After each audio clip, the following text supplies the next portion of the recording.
Good evening and welcome to another episode of Upon Further Review. This is episode 4. And before we get things started, do us a favor, like and share this page, and follow us over at Livestream STL on our Facebook page. That way you get notifications on when we go live. Going to bring in the panel here. Matt Bates in the center here, and Jeff Whitener on the far side from me. Gentlemen, how are things going? Going well. Doing great, Ray. Ready to kick off the week here with a little football talk. Yeah, we're doing this a little earlier, so Jeff is going to be sporting his big coffee cup from time to time here to make sure that he stays awake. So, Jeff, we appreciate that. Stay properly hydrated. That's correct. So, without further ado, we are going to jump into the Week 3 results. We'll go through this real quick here, gentlemen. Our Livestream STL Friday Night Blitz game of the week. Herculaneum on top of Jefferson 16-8. Lindbergh 35, Fox 14. Seckman 64, Northwest 6. St. Pius X 35, Grandview nothing. Valley Catholic 59, Fredericktown nothing. Hillsboro 49, Fort Zumwalt West 13. St. Genevieve 42, Orchard Farm 17. Afton 56, DeBerg 12, North County 42, DeSoto nothing, Festus 36, Windsor 6, Crystal City 32, Bayless 14, and our last game, St. Vincent 38, Perryville 7. Gentlemen, a lot of offers as far as games, a lot of blowouts there going on, but some other games that were kind of surprising and got quite a few teams that are still undefeated. Yes, we do. Let's touch first on the Herky R7 game, our Jefferson R7 game that we covered.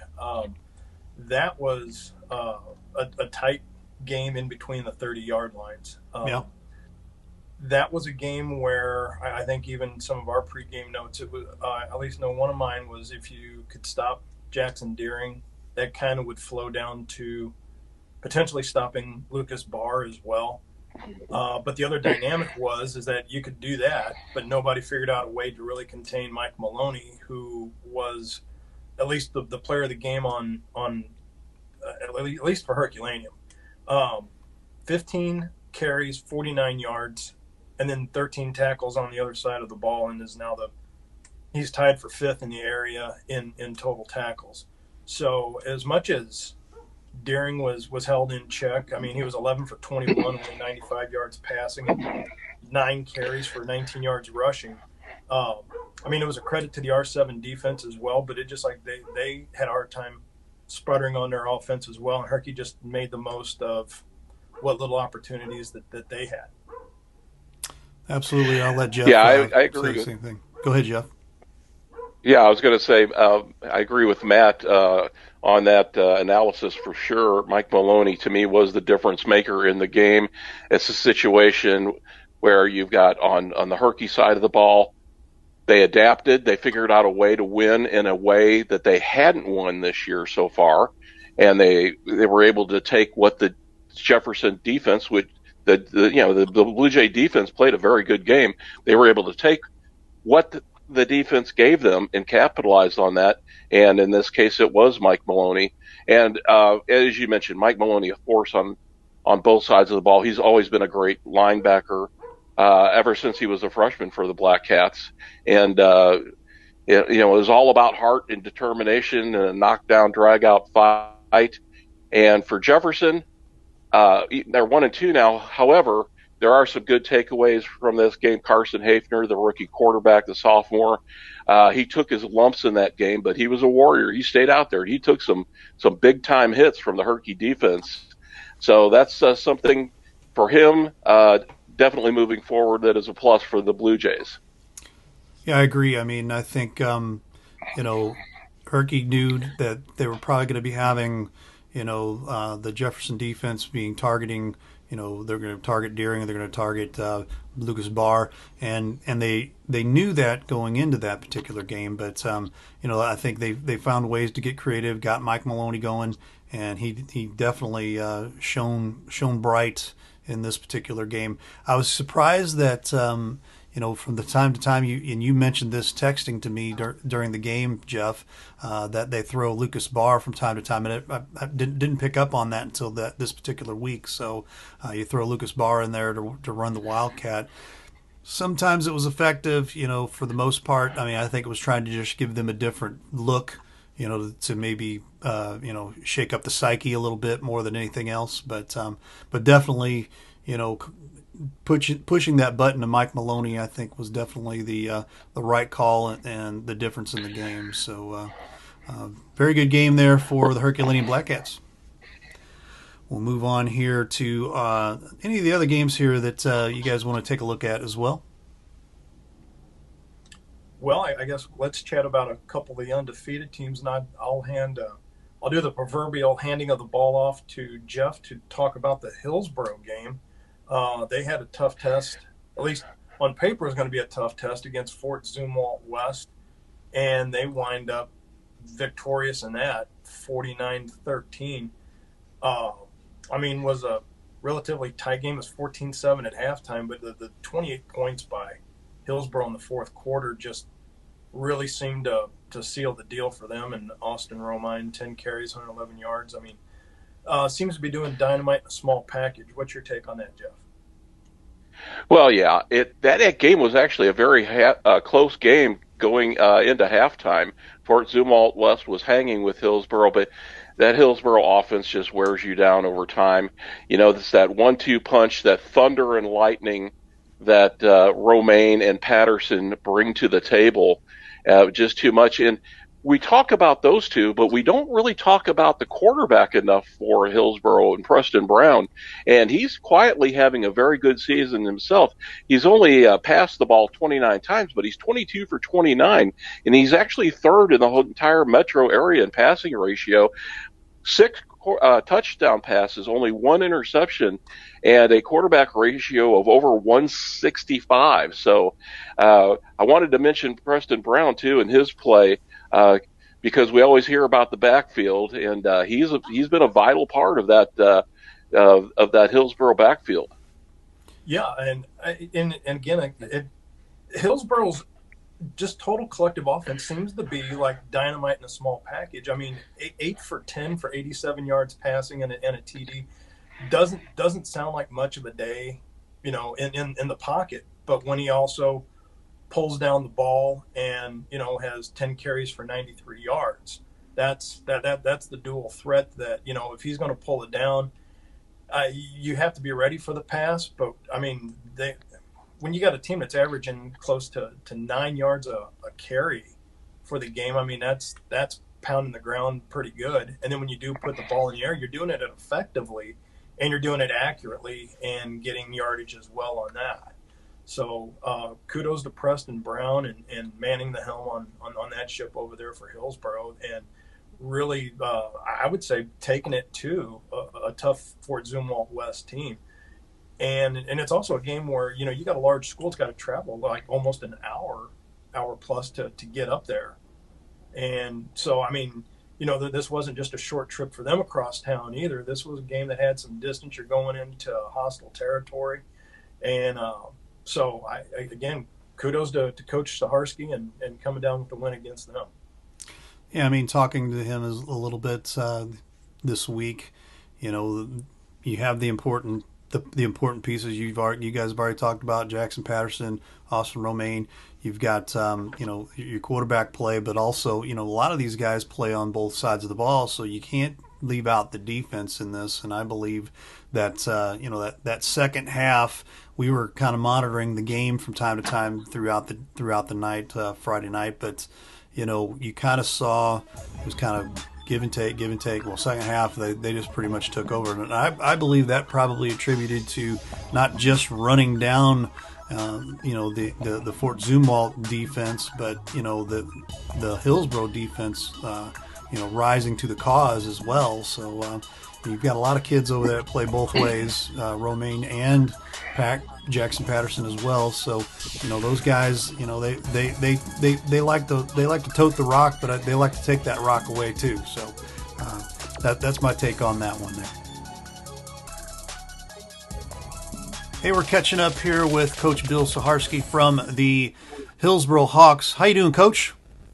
I'm doing good. How are you? Awesome, awesome. Hey, 3-0 on the season. You guys have been averaging 48 points a game here, so ranking up a lot of points with the two-headed monster there of Austin Romaine and Jackson Patterson. And I'll tell you, you guys have been rolling every week here.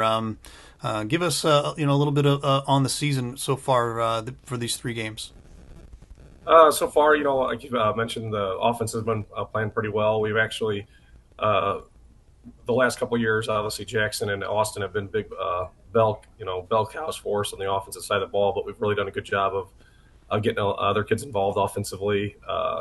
So besides those two, they run as normally. They just haven't had as many touches because we've gotten other kids involved. But they've played really well for us, both offensively and defensively. The defense has played really well for us as well, which is on Friday night it was a 7-7 ball game with about a minute to go in the first half, and the defense kept us in it. We kind of came out a little bit slow out of the gate, which was unusual from our first 2 games this year, but had some untimely turnovers. But the defense held us in it, and then we were able to get a big score before the half. But other kids that have stepped up in the running back room, Peyton Brown is a junior for us. He's really done well this year. And Cohen Linderer's come in, and he's had some big carries for us. He had a big touchdown run week 1 against Sykeston.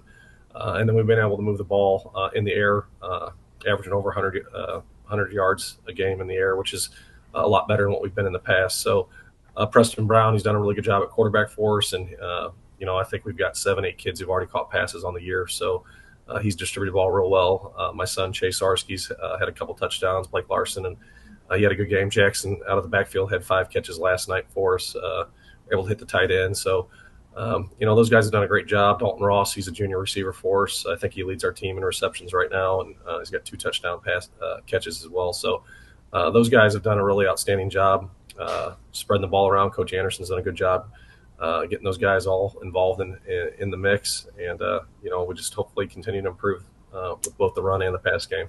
Awesome. Well, we'll talk a little bit about your defense as well. Maybe some unsung heroes on the opposite side of the ball. I know some of your players, they play both ways, but on both sides of the ball. You guys are averaging, only giving up close to about 10 points a game. So that has to be a good attribution to the defense. Maybe elaborate on your defense right now. The defense has played really well. We kind of tell them 2 of our touchdowns we've given up have been by our younger kids. So our defense has actually played, I would say, even better than what the points given up.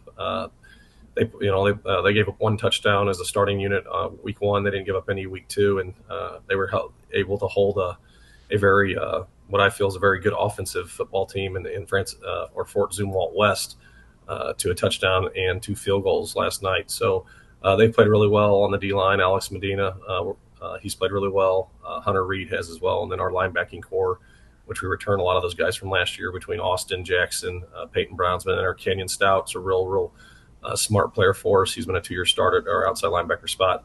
And our secondary's done a good job in coverage. Those guys back there, we rotate some guys too to keep those guys fresh. But our starters in there, Blake Larson, Harrison Boyles, who's a returning starter from last year, and Griffin Ray, and Gavin Alexander, those guys have done a really good job in pass coverage and, get some tips and everything and some picks. We had 2 picks last night. So they threw it 37 times on us, and we were able to get some turnovers. Wow. Yeah. You've got North County coming in this week. And what's the game plan going into the North County week? Well, obviously, we know how talented their running back is, Job Smith. So we've got to be able to contain him, control him at the line of scrimmage, not let him get loose. Their offense gets going when he starts rolling on the ground. So we got to contain him. We've got all 3 films on him. Their quarterback's new, but he can throw the ball pretty well. He did a good job, I thought, against St. Clair, getting out of the pocket and making some big throws. He had to make a big throw to win the game against St. Clair. So we got to stop him. The quarterback and Job Smith, they gave the City kid's a real good tight end, physical kid on defense. So we just got to control those guys and rally to the football. Awesome. Well, we appreciate the time here. We appreciate you catching up with us, and we'll catch you up down the road. All right, sounds good. Thank you very much. That is Coach Bill Sucharski from the Hillsboro Hawks. And we are back here. We're going to take a look at a few other games here. Guys, any game that kind of jumps out at you again? Let's touch on Crystal City and Bayless since one, it's been a while since Crystal City has, we talk about them being undefeated, but now to talk about them being undefeated and 3-0, this is a team that scored 83 points and they've now only given up 20 points all year. Yeah. Now you can say what you want, that they're an independent school and this and that. At the end of the day, they're playing the teams that are on their schedule, and they're beating them, and they're beating them handedly. And this 32-14 win against Bayless, even though Bayless was 1-1 at the time, you've got 5 rushers on Crystal City's team that have over 100 yards. 4 of the 5 of them have a touchdown, and the one back that they've got one back that doesn't have 100 yards rushing, but he's the one who makes up for the other touchdown. He only has 2 carries and about like 40 yards, averaging 20 yards a pop. But I mean, they're mixing up their run game as well too, and Coach Fox has really got a really good team problem to have with rotating people in and out and just getting the job done. Jeff, what's your thoughts on the Crystal City Hornets right now? Well, a couple of thoughts. A couple of years ago, it was probably perhaps the hardest decision that Crystal City had to make, leaving the I-55 conference and going independent. But when you looked at their enrollment numbers and looked at the players that they were able to actually come out, and sometimes they were down to 13 kids on the roster at the point. And there's just no way that you can compete with schools that are larger at that point. And they didn't want to leave the conference. They had all of these longtime rivals, but it was the best thing that they could ever do going independent. And Dan Fox is a very good coach. He has proved his mettle. He comes from that coaching chain with Alex Rugley and with some of these other coaches along the way that got their start with Hillsborough back in the day and kind of branched out from there. But Dan Fox is a very good coach. He's got those numbers up. They're playing very good ball, and it's really nice and fun to see the Crystal City fans and the faithful have something to cheer about.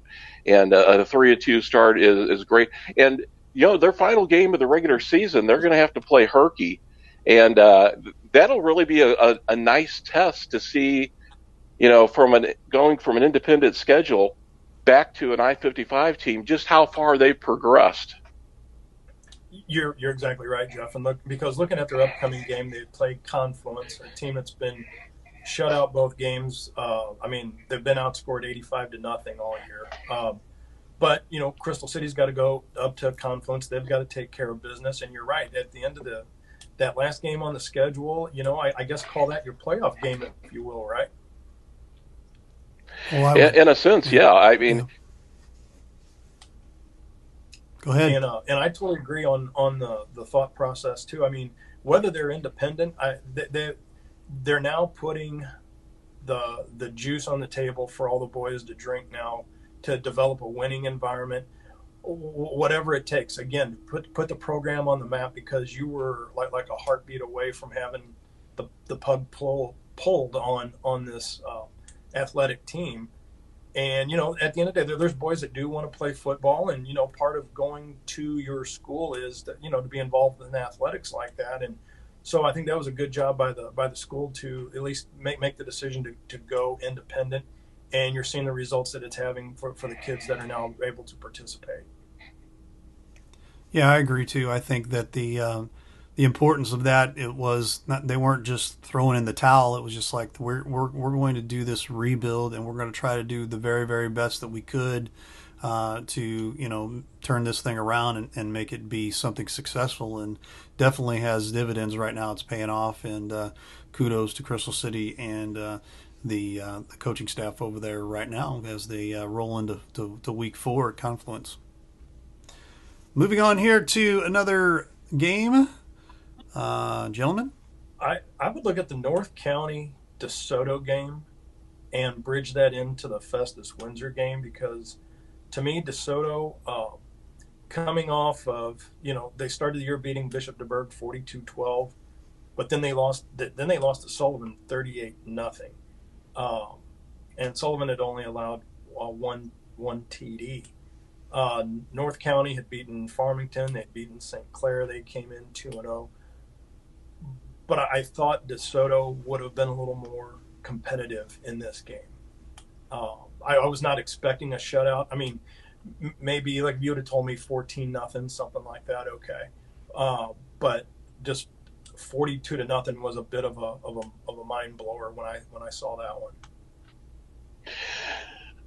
Well, the Dragons found out what the rest of the teams found out, that Job Smith is sort of a team unto himself. He can do it all for the Raiders, and they got an early dosage of him in that game. I was monitoring that game online as I was working with you guys in studio, and there was no answer in how to stop Job Smith in that game, and I'm very pleased that we'll be able to talk a little bit more about Job Smith here on this show and what he has done for the North County Raiders. But DeSoto is just another team, and what will be a long line of teams that is going to be very frustrated by what he brings to the table. It is now time for our Player of the Week for our Upon Further Review segment here, and we are with Job Smith from the North County Raiders. How you doing, Job? Doing good. Awesome.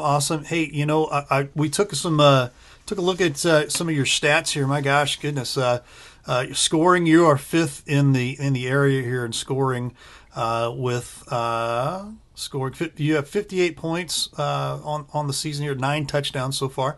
Second total yards rushing in the area here with 635. You are averaging 11.5 yards per carry here, and the new all-time leading rusher at North County. Congratulations on that to begin with, and we'll take a look at some other things.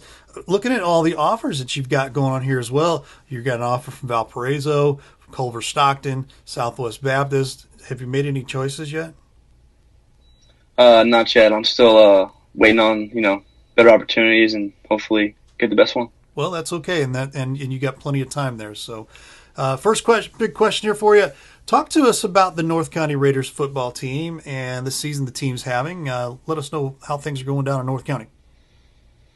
So far, these first 3 weeks have kind of been a grind, and we're just excited for next week. But overall, we're not the same team as we were last year. Lost a few key guys, but overall, up front, we're still strong.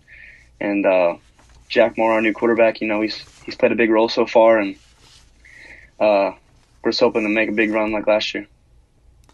Awesome. And, you talk about the runs here. You've got yourself positioned right now, still undefeated, and taking a look into your particular conference and district play as well. Right now, things are looking really good. Do you think you guys have the ability to pull off a conference championship this season? I think we definitely have the talent. It's just depends if we can stay strong through the next few weeks, and it's going to be a grind, but I think we can do it. You are a multi-sport athlete. Let me get this right here: football, basketball, baseball. Correct? Yes, sir. Okay. Football. Which sport is your favorite?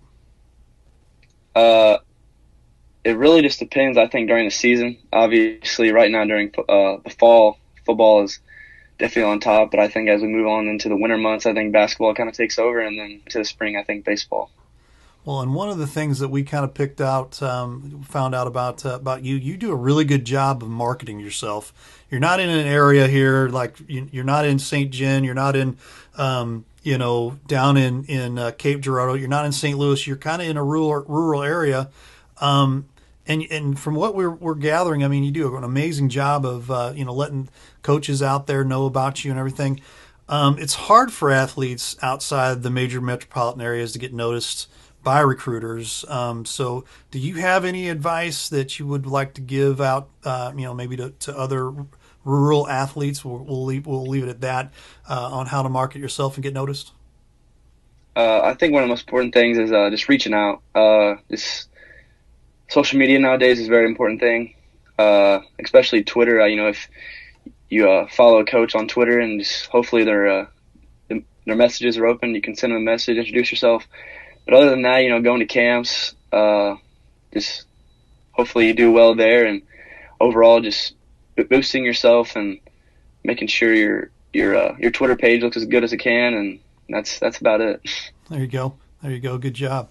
Who are some of your biggest influence? Definitely my two older brothers. One of his name's Briley. He's a CrossFitter down in Springfield, and he definitely is getting me to the part I need, to the part of life I need to be. He definitely is kind of teaching me how to get me into the best type of shape I need to be in for the season, whether that is for my diet, lifting, getting stronger, faster, and all that kind of stuff. So that's definitely important to have in my life. Awesome. That's great. We'll talk about family possibly here. Maybe we'll give you a chance here to give a shout out, player, parent, coaches, etc., friends, whatever. I'll give you a shout out time. Here you go. Take it right there. I just probably just shout out just my family. They've always been there for me, and that's probably the most important thing. Awesome. Good choice there. Always, and you never go wrong with saying, "Mom, hey, Mom," giving a shout out to Mom. Always good there. Well, we appreciate you being with us, and you are our player of the week, and congratulations, and we'll see you down the road. Sounds good. Thank you. I really appreciate it. That is Job Smith from the North County Raiders. Quick, let's tie in the Festus Windsor game, because this to me was a big game for Festus, because after getting beat by Valley, you're either going to feel the effect of that and have a carryover effect of, that still being on your mind, or if you've got the ability to turn the page and then look to take care of a matter at hand. Because to me, this was the game for me, which back my senior year, we lost to Hillsborough 15-14 in a nail biter. We hadn't beaten them in almost 12 years. The next week we go to Windsor and we get beat 9-8. And we were still reeling and still thinking about that Hillsborough game instead of just taking care of business at hand. And for Festus at 0-2, they came out and they beat Windsor 36-6. I think that was a great job by Coach Odefile to get his boys ready and prepared, and the ability to turn the page and get them focused to take on the Owls. Love it. Here again, though, a disturbing trend for the Tigers, and in that game, Windsor actually scored first and took the lead. So Festus still finding ways to have to climb the hill and be down early in games, and that's a disturbing trend that if they want to reach or re-reach the upper echelon of teams in that Mississippi area Red Conference, they're going to have to figure out a way to come out early and put some points on the board and be on that other end for a change instead of having to keep coming back. Agreed. Let's take a look at the particular game in hand here. St. Pius 35, Grandview nothing. A little bit of surprise on that. Grandview looked like they had been doing a little bit of growing in the last season or so, and had a couple of great wins the first 2 weeks, and get blanked by St. Pius. Now St. Pius, they dropped to Brentwood in week 1, but pick up 2 pretty big wins in week 2 and week 3. So momentum has changed a little bit for the St. Pius 10th Lancers. Jeff, your thoughts? My thoughts is right now that St. Pius is one of the strongest teams in the I-55 conference, and they will be right there battling with Herky at the end for the conference crown. I'm very impressed with what St. Pius can do right now on offense and defense. And you have to remember that Grandview team, although they've got some of their skill position players back, they did lose a few, but they lost almost their entire starting offensive and defensive line. So it's going to take Grandview some time and some games to really get that cohesiveness. To build an offensive line, it takes some playing together. It takes some growth, some development, and some of that can only come from game experience. And it's going to take Grandview a little bit here to get back to where they were last year or the year before, as far as how they are able to move the ball. They've still got Cameron Hagan, who's great on offense and defense for them, and a young Nash Moore who can slash in the backfield as well. But St. Pius is a well-oiled machine, and I know we'll talk a little bit more about them later with Coach Oliver. Uh, I really believe it's going to be at this point. If you look at some of these games and look at the schedule, it's going to come down to a Herky St. Pius clash at some point. Matt, I totally agree with you on that, Jeff. That because that was another game. You had Grandview coming in 2-0. They had eked out that win against Bayless 32-30. Then you have Pius, who had beaten DeBerg 41-0, and then they lost that game to Brentwood 26-16. So even at 1-1, their record was kind of smoke and mirrors as well too. And then they lay up 35 and shut out Grandview. And then when you look at some of their numbers, they have 5 backs that have over 100 yards rushing. But the kicker for them is they've got 2 backs that have over 200 yards rushing, and a third one that is sitting at 189 yards. That is a powerful running game where you're rotating in 5 backs that essentially, 6. Because I'm looking at Austin McGuckin, 29 carries, 189 yards. Dabrian Moss, 31 for 211. Nolan Sipple, 15 for 130. James Smith, 30 for 225. That is some serious numbers that you've got to account for. And by the way, James Smith has completed 17 of 37 for 360 yards and 4 TDs. So to me, it's almost kind of like a Crystal City on steroids, where if you don't watch out for the running game, the passing game is going to get you, and then they're going to break off some big yards and big chunks, and you're going to have to be ready defensively to be able to account for both of those items as well too. hey, we're catching up with Coach Dan Oliver from the St. Pius X Lancers. How you doing, Coach? Good. Awesome, Coach. 2-1 on the season. We'll talk a little bit about the season here. Week 1, dropping one to Brentwood, but got a couple of good games in Week 2 and Week 3. And take us through the season so far, Coach. Yeah, I mean, the Brentwood game, like you said, we lost to them, but really, I mean, I feel like it was a result of us not taking care of the football, and that's been a little bit of an issue, and don't know exactly why we're suddenly fumbling the ball. We didn't fumble all summer or in Jamboree or anything like that, and then all of a sudden we start dropping the ball. So we had 7 fumbles against Brentwood that really probably cost us the game. I mean, we just ran out of time when we were coming back. We were doing things and just kept, fumbling away those opportunities. Then against the Berg, we just, kind of came out. We did have a couple of fumbles, but for the most part, we just, kind of really ran our offense a little bit better. I thought we needed to go a little faster. Defense has been great, all the games really.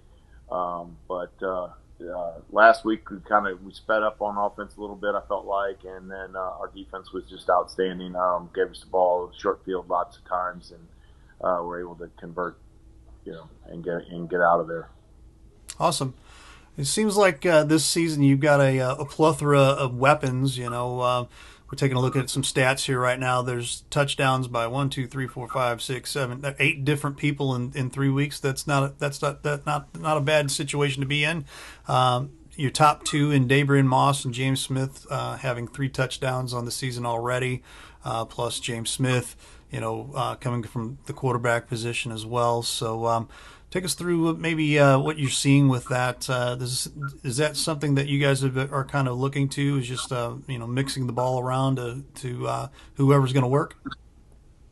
Yeah, I mean, some of it has been that, just trying to keep balanced and not be so predictable or whatever, and give guys opportunities. And if you're Austin McGuckin's blocking really, working his rear end off for Dabrian, so give him a couple of shots there, and he scored a couple of times last week, and he's really started to run the ball physically. and really trying to finish his runs last week. So, gave him a couple of little shots there, and he capitalized on those.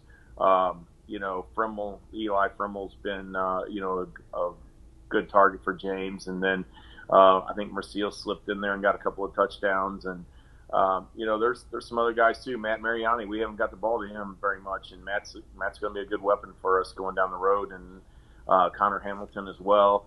Those guys get in there and do a lot of our double tight package and do a lot of the blocking and stuff. It gets Daybreed in the end zone, James in the end zone, and stuff like that. I think the other night James accounted for 5 touchdowns. I think he ran for 3 and threw for 2 more. So, he's really becoming a weapon. I still bark at him a little bit about this and that, but overall he's done. And I told him this the other day. He's really doing a great job being his first year starting and all that. And he's pretty calm out there. He doesn't get too up or too down. He's pretty calm. If you wouldn't really know whether he threw a touchdown or an interception most of the time, and he'll just he doesn't get too rattled by that. He'll come right back and make a great play the next play. So he's kind of a neat leader to have out there. Yeah, good for him. Good for him. You have the Jefferson Blue Jays. You'd be taking the trek down 55 in 5 minutes for you guys, but the Jefferson Blue Jays always a fun rival game. And what do you have in store for this week? Well, I think it's really we're just going to continue to try to take care of that ball and increase our odds of scoring by holding on to it and not giving them opportunities. Just be us and just try to do what we do. And I think things will take care of themselves if you can just get out there. And, high school football is always the team that makes the least amount of mistakes is usually the team that wins. And so hopefully that'll be us. And, I've seen their last couple of games, and they had a real big fight with Herky last week and just couldn't quite find that next touchdown they needed to kind of get them back up on top, or at least tie it up and maybe try to extend the game. But they've got some weapons over there. Usry is just a hard running kid that I really like what I've seen from him. Especially against other teams, not necessarily. I don't want to see that against us, but he's done a good job for him, and I think he's a guy that you're going to really definitely have to watch and take care of. And then Stokes has been very productive for him.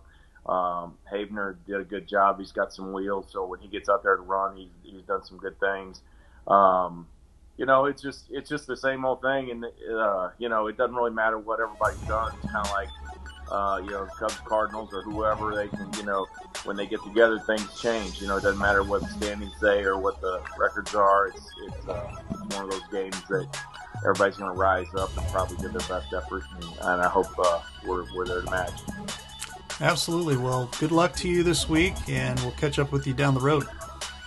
I appreciate it. That is Coach Dan Oliver from the St. Pius X Lancers. And we are back here for our final segment of Upon Further Review here. Let's take a look at the Week 4 matchups here, guys. DeSoto at Festus. That'll be our live stream STL Friday Night Blitz play our game of the week, I should say. DeSoto takes on Festus for that particular game. Crystal City takes on Confluence. Herculaneum at St. Vincent. North County at Hillsboro. Perryville at Bayless. Grandview travels to St. Dominic. Seckman goes to Melville. Valley Catholic traveling to Potosi. Fredericktown taking on St. Genevieve. Northwest at Lafayette. St. Pius X at Jefferson. And Windsor at DeBerg. Gentlemen, one of these games that kind of jumps out at you right away? Well, I would say the obvious one's going to be North County at Hillsboro. I'll let Jeff take the reins for another one, and I think that's the biggest one that jumps off the screen at me is North County at Hillsboro. I would agree, Matt. That's going to be a huge matchup, and that's going to probably be, if you look at the Mississippi area red, that game, the winner of that game probably will win the conference.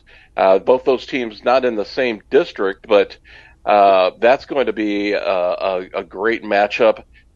You know, I want to give Hillsborough the edge just because of the way they play defense, but it's going to be tough. And the fact that they're at home, I might give Hillsborough just a slight edge, but that's going to be a great game. My game of the week, the pick that I'm going to really be focusing on is Herculaneum going to St. Vincent. I think Herculaneum has the edge in terms of talent and weapons versus St. Vincent.